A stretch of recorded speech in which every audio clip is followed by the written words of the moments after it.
आखिरी ओवर में राजस्थान को जीत के लिए चाहिए थे 20 रन, लेकिन फिर हर्षल पटेल ने किया कमाल। रॉयल चैलेंजर बेंगलोर ने ऐसे जीता मुकाबला। नमस्कार दोस्तों, स्वागत है आपका एक बार फिर हमारे चैनल में।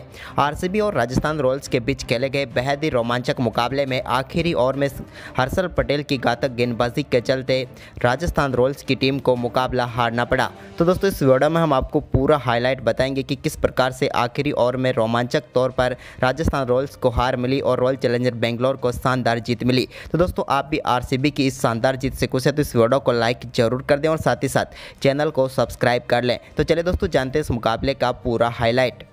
तो दोस्तों आज के इस मुकाबले में सिक्का उछाला विराट कोहली ने, लेकिन गिरा संजू सैमसन के पक्ष में। टॉस जीतकर संजू सैमसन ने पहले गेंदबाजी का फैसला किया।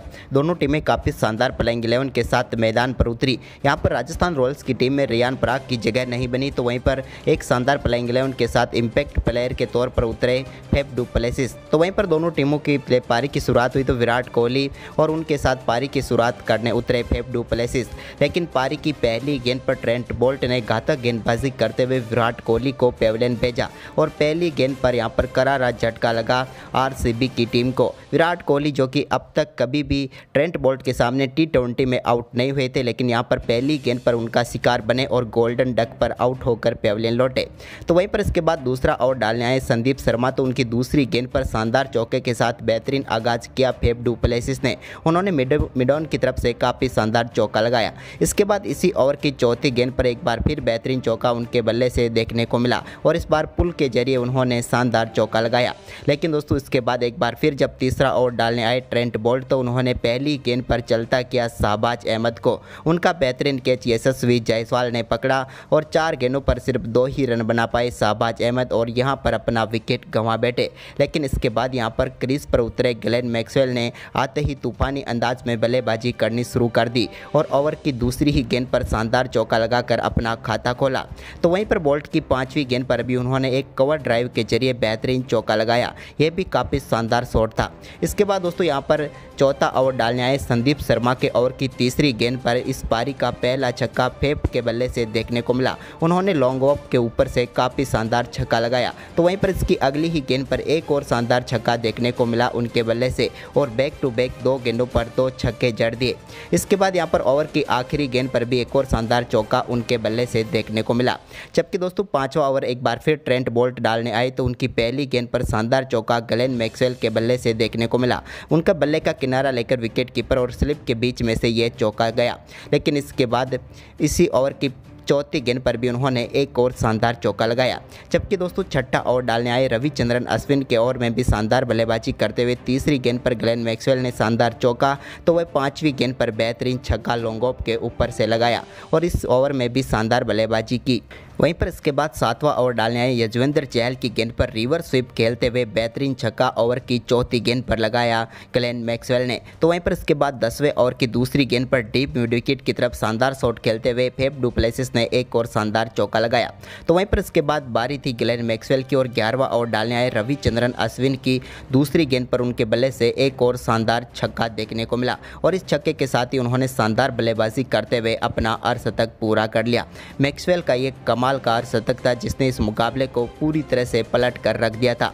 वहीं पर इसके बाद बारी थी अब फेफ डू प्लेसिस की, तो उन्होंने 14वें ओवर की पहली गेंद पर संदीप शर्मा के शानदार चौका लगाया और इसी के साथ उन्होंने भी शानदार बल्लेबाजी करते हुए अपना अर्धशतक पूरा कर लिया। दोनों बल्लेबाजों के बीच अर्धशतक के साथ ही शानदार शतकीय साझेदारी भी पूरी हो चुकी थी, जिसने इस मुकाबले को पूरी तरह से आरसीबी के पक्ष में कर दिया था। लेकिन इसके बाद 14वें ओवर की दूसरी गेंद पर वापसी करवाई राजस्थान रॉयल्स की यशस्वी जायसवाल ने। एक कमाल के रनआउट ने उनको इस मुकाबले में वापस कर दिया। फेफ डू प्लेसिस बेहतरीन बल्लेबाजी करे थे, लेकिन 39 गेंदों पर 62 रनों की शानदार पारी खेलकर वो रनआउट हुए। तो उनके रनआउट होने के बाद यहाँ पर सारी जिम्मेदारी मैक्सवेल के ऊपर थी, तो उन्होंने इसी ओवर की तीसरी व चौथी गेंद पर शानदार चौका लगाकर बेहतरीन स्कोर को आगे बढ़ाया। लेकिन इसी बीच 15वें ओवर की आखिरी गेंद पर वो गलती कर बैठे और यहाँ पर रविचंद्रन अश्विन की गेंद पर रिवर्स स्वीप करना चाहते थे, लेकिन यहाँ पर बीच में आ गए उनके जेसन होल्डर बटलर जिन्होंने बेहतरीन कैच पकड़ा और मैक्सवेल भी 44 गेंदों पर 77 रनों की शानदार पारी खेलकर आउट हुए।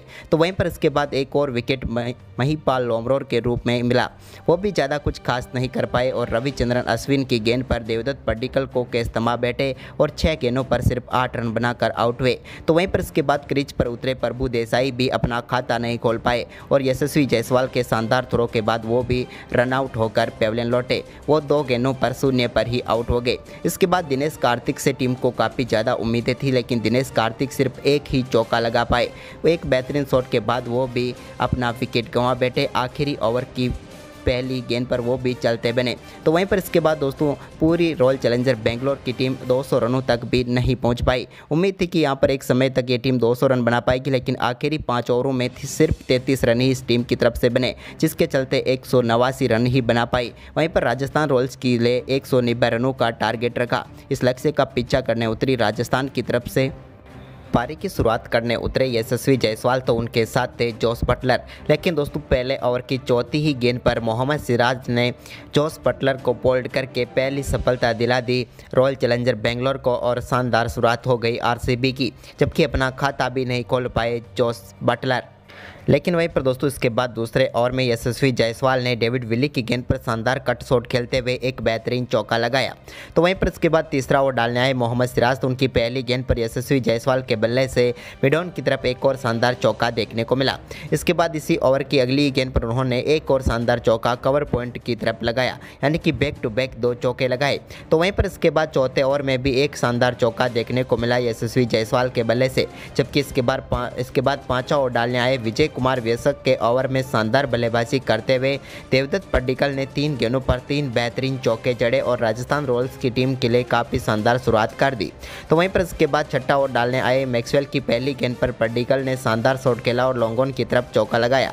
तो वहीं पर इसके बाद इसी ओवर की चौथी गेंद पर यशस्वी जायसवाल के बल्ले से यशस्वी शॉट देखने को मिला और उन्होंने गेंद को शानदार तरीके से लॉन्ग ऑन के ऊपर से 6 रनों के लिए भेज दिया। इसके बाद यहां पर देवदत्त पड्डीकल ने हर्षल पटेल की पहली गेंद पर एक हाथ से शानदार छक्का जड़ा, लॉन्ग ऑफ के ऊपर से 84 मीटर का छक्का जड़ दिया और दोनों बल्लेबाजों के बीच शानदार 50 रनों की पार्टनरशिप भी पूरी हो गई।